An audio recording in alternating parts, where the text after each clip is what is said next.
Hi hello family, welcome to my YouTube channel guys shorts. எல்லோரும் எப்படி இருக்கீங்க?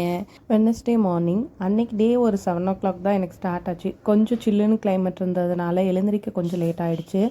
எழுந்திரிக்கவுமே பால் வந்துருச்சு. பால் வாங்கிட்டு வரவுமே மழை நல்லா சடன்னு அவ்வளோ மழை எங்கேருந்து தான் வந்ததுன்னு தெரில. ஆனால் கிளைமேட் கொஞ்சம் ஒரு மாதிரி தான் இருந்தது. ஆனால் மழை வரும்னு எதிர்பார்க்கல.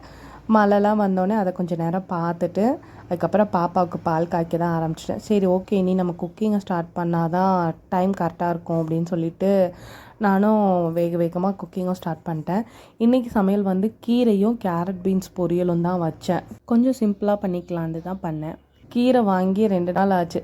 சரி ஓகே, இன்றைக்கி வைக்கலன்னா அப்புறம் நல்லா இருக்காது அப்படின்னு சொல்லிட்டு க்ளீன் பண்ணி வச்சுடுவேன். ஆனால் க்ளீன் பண்ணி வச்சுட்டு ரொம்ப ஈஸி தான்.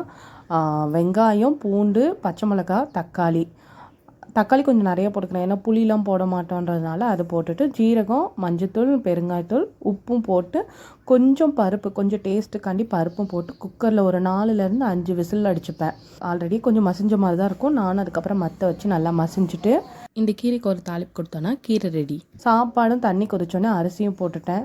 காலையில் பிரேக்ஃபாஸ்ட்டுக்கு வந்து தோசையும் வேர்க்கடலை சட்னியும் தான் பண்ணலான்னு சொல்லிட்டு வேர்க்கடலை எல்லாம் நல்லா ரோஸ்ட் பண்ணிகிட்டு இருந்தேன். ரொம்ப ஈஸிங்க, ஆனால் வேறு லெவலில் இருக்கும் டேஸ்ட்டு. இப்படி ட்ரை பண்ணி பாருங்கள்.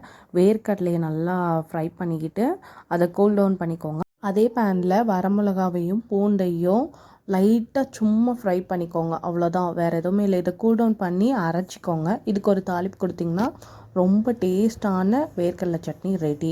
நான் காலையில் டீ போடல, அதுக்கு பதில் காஃபி போட்டுட்டு வியூவை கொஞ்சம் பார்த்துட்டு கேரட் பீன்ஸ் கட் பண்ணி கேரட் பீன்ஸ் பொரியலும் பண்ணி ஹஸ்பண்டுக்கும் கொடுத்து விட்டுட்டேன். காலையில் பிரேக்ஃபாஸ்ட்டும் முடிஞ்சது. இந்த மாதிரி வீடியோஸ் ரொம்ப பிடிக்கும்னா காய் ஷார்ட்ஸை சப்ஸ்கிரைப் பண்ணி வச்சுக்கோங்க. பாய்.